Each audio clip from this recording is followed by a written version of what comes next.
I went to Spain a few months ago, and I had the best foie gras of my life, the best culinary experience of my life. Because what I saw, I'm convinced, is the future of cooking. Ridiculous, right? I mean, foie gras and future of cooking. There's not a food today that's more maligned than foie gras, right? I mean, it's crucified. It was outlawed in Chicago for a little while. It's pending here in California and just recently in New York. It's like, if you're a chef and you put it on your menu, you risk being attacked. Really, it happened here in San Francisco to a famous chef. And I'm not saying that there's not a rationale for being opposed to foie gras. The reasons usually just whittle down to the gavage, which is the force feeding. Basically, you take a goose or a duck and you force feed a ton of grain down its throat. More grain in a couple of weeks than it would ever get in a lifetime. Its liver expands by 8 times. Suffice to say, it's not the prettiest picture of sustainable farming. The problem for us chefs is that it's so freaking delicious. I mean, I love the stuff. It is fatty, it's sweet, it's silky, it's unctuous. It makes everything else you put it with taste incredible. Can we produce a menu that's delicious without foie gras? Yeah, sure. You can also bike the Tour de France without steroids, right? Yeah. Not a lot of people are doing it, and for good reason. So a couple months ago, a friend of mine sent me this link to this guy, Eduardo Souza. Eduardo's doing what he calls natural foie gras. Natural foie gras. What's natural about foie gras? To take advantage of when the temperature drops in the fall, geese and ducks gorge on food to prepare for the harsh realities of winter, right? And the rest of the year, they're free to roam around Eduardo's land and eat what they want. So no gavage, no force feeding, no factory-like conditions, no cruelty. And it's shockingly not a new idea. His great-granddad started Pâtisserie de Souza in 1812. And they've been doing it quietly ever since. That is, until last year, when Eduardo won the Coup de Cœur, the coveted French gastronomic prize.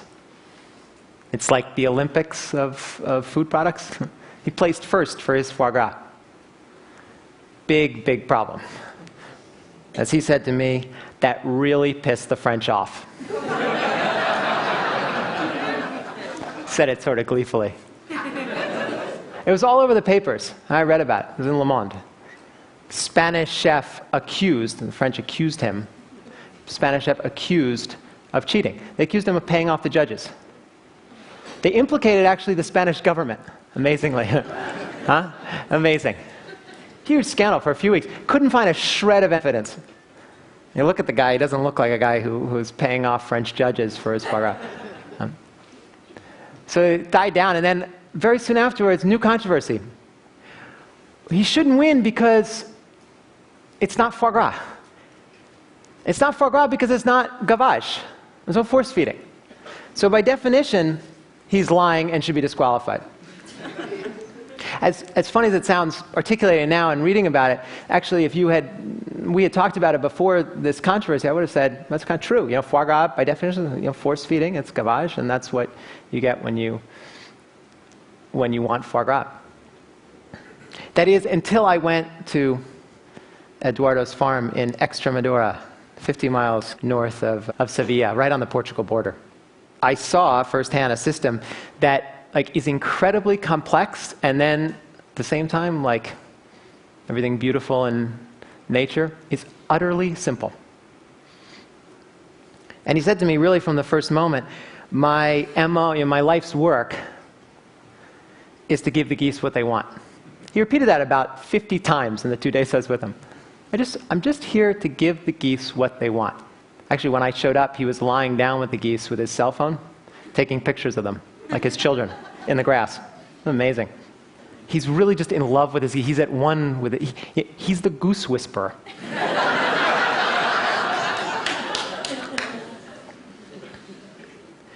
And when I was speaking to him,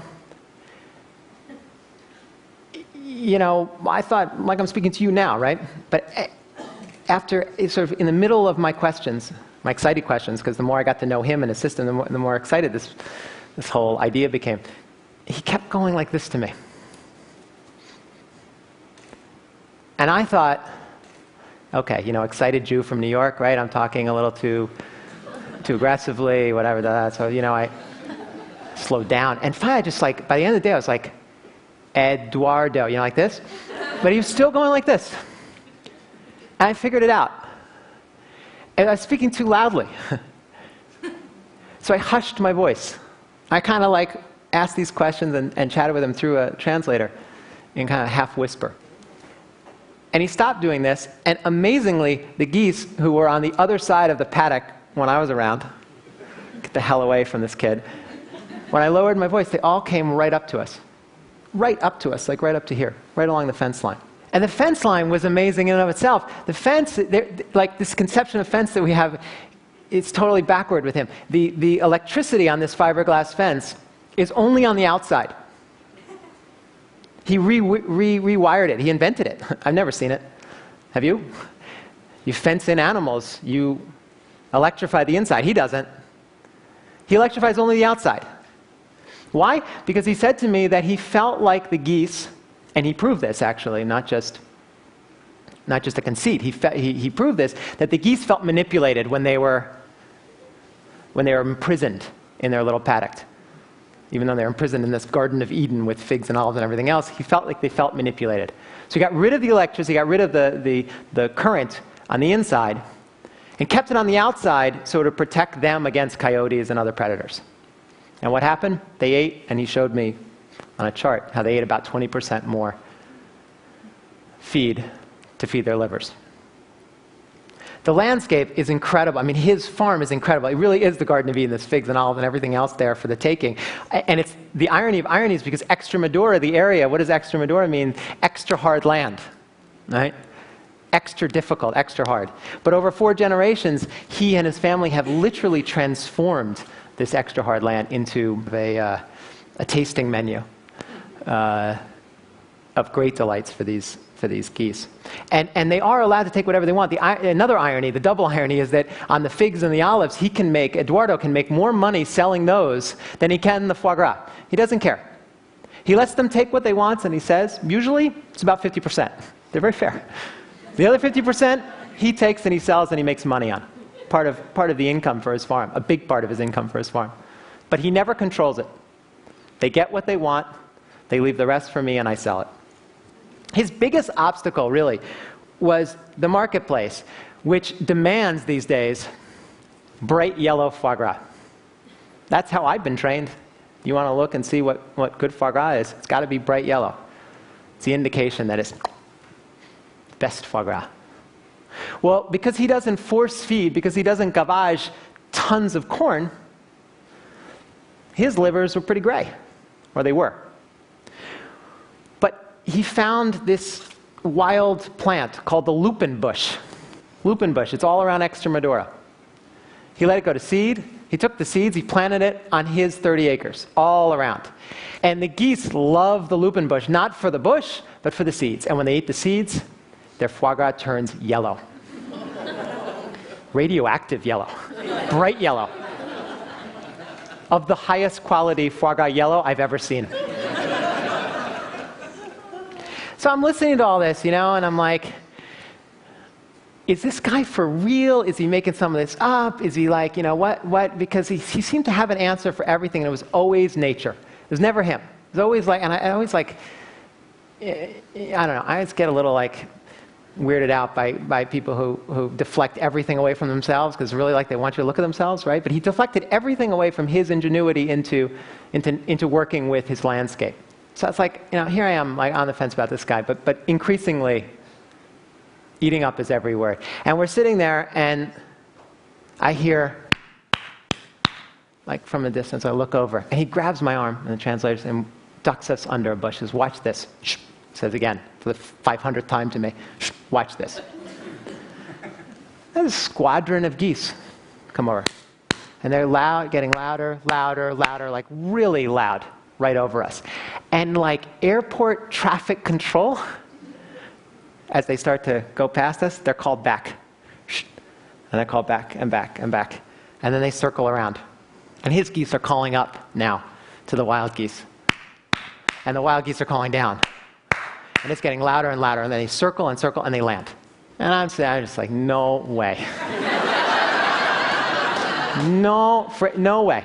And I look at Eduardo, who's near tears looking at this. And I say, "You're telling me that your geese are calling to the wild geese to say, 'Come for a visit'?" And he says, No. They come to stay. They come to stay? It's like the DNA of a goose is to fly south in the winter, right?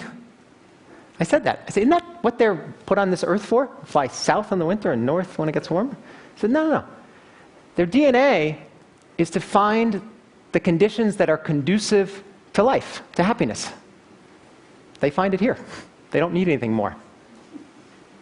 They stop, they mate with his domesticated geese, and his flock continues. Think about that for a minute. That's brilliant, right?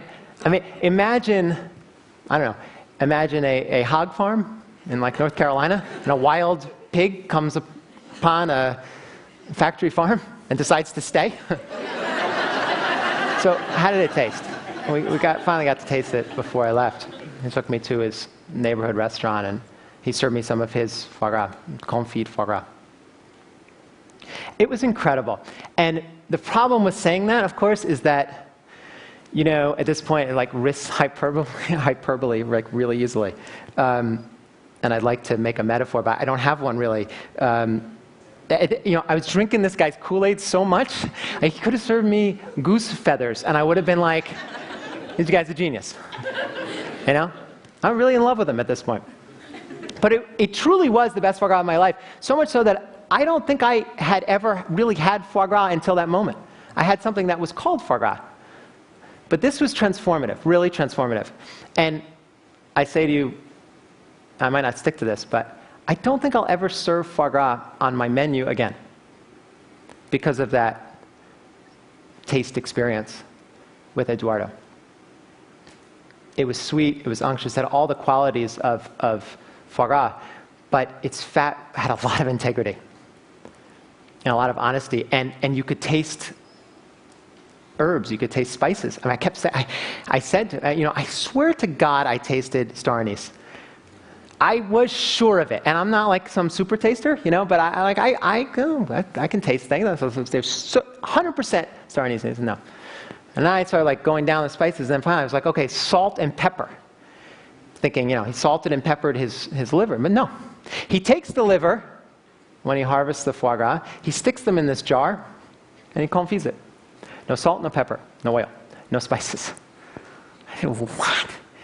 He said, we went back out for the final tour of the farm, and he showed me the wild pepper plants and the plants that he made sure exist on his farm for salinity. He doesn't need salt and pepper, and he doesn't need spices because he's got this potpourri of herbs and flavors that his geese love to gorge on.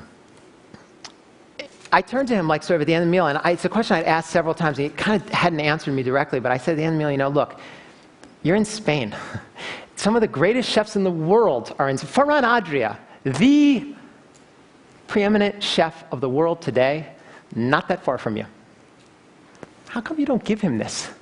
How come no one's really heard of you? And it may be because of the wine, or maybe because of my excitement, he answered me directly, and he said, because chefs don't deserve my foie gras.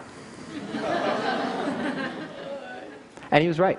He was right. Chefs take foie gras and they make it their own. They create a dish where all the vectors point at us. With Eduardo, it's about the expression of nature. And as he said, I think fittingly, it's a gift from God, with God saying, you've done good work. Simple. I flew home. I'm on the flight with my little black book. I took, pages and pages of notes about him. I really was moved. And in the corner of one of my notes is this note that says, when asked, what do you think of conventional foie gras? What do you think of foie gras that 99.9999% of the world eats? He said, I think it's an insult to history. And I wrote, insult to history. And I'm on the plane, and I'm just tearing my hair out. It's like, why didn't I follow up on that? What the hell does that mean? Insult to history. So I did some research when I got back, and here's what I found. The history of foie gras. Jews invented foie gras. True story. True story. By accident. They were looking for an alternative to schmaltz. Gotten sick of the chicken fat. They're looking for an alternative. And they saw in the fall that there was this natural, beautiful, sweet, delicious fat from geese. And they slaughtered them and used the fat throughout the winter for cooking. The Pharaoh got wind of this. This is true. Right off the internet. The Pharaoh got... I swear to God. Pharaoh got wind of this and wanted to taste it. He tasted it, fell in love with it. He started demanding it. And he didn't want it just in the fall. He wanted it all year round. And he demanded that the Jews supply enough for everyone. And the Jews, fearing for their life, had to come up with an ingenious idea, or at least try and satisfy the Pharaoh's wishes, of course. And they invented what? Gavage. They invented gavage in a great moment of fear for their lives. And they provided the Pharaoh with gavaged liver and the good stuff they kept for themselves, supposedly anyway. I believe that one. That's the history of foie gras. And if you think about it, it's the history of industrial agriculture. It's the history of what we eat today. Most of what we eat today. Mega farms, feedlots, chemical amendments, long-distance travel, food processing, all of it, our food system. That's also an insult to history. It's an insult to the basic laws of nature and of biology. Whether we're talking about beef cattle, or we're talking about chickens, or we're talking about broccoli, or Brussels sprouts, or, in the case of this morning's New York Times, catfish, which wholesale going out of business. Whatever it is, it's a mindset that is reminiscent of General Motors. It's rooted in extraction. Take more, sell more, waste more. And for the future, it won't serve us. Jonas Salk has a great quote. He said, if all the insects disappeared, life on Earth as we know it would disappear within 50 years. If human beings disappeared, life on Earth as we know it would flourish. And he's right. We need now to adopt a new conception of agriculture. Really new. One in which we stop treating the planet as if it were some kind of business in liquidation. And stop degrading resources under the guise of cheap food. We can start by looking to farmers like Eduardo, farmers that rely on nature for solutions, for answers, rather than imposing solutions on nature. Listening, as Janine Banyos, one of my favorite writers and thinkers about this topic, says, listening to nature's operating instructions. That's what Eduardo does, and does so brilliantly.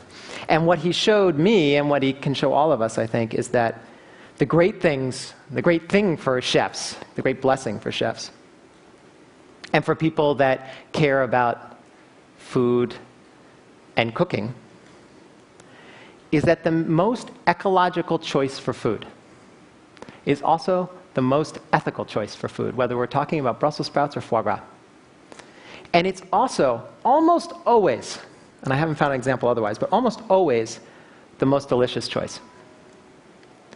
That's serendipitous. Thank you.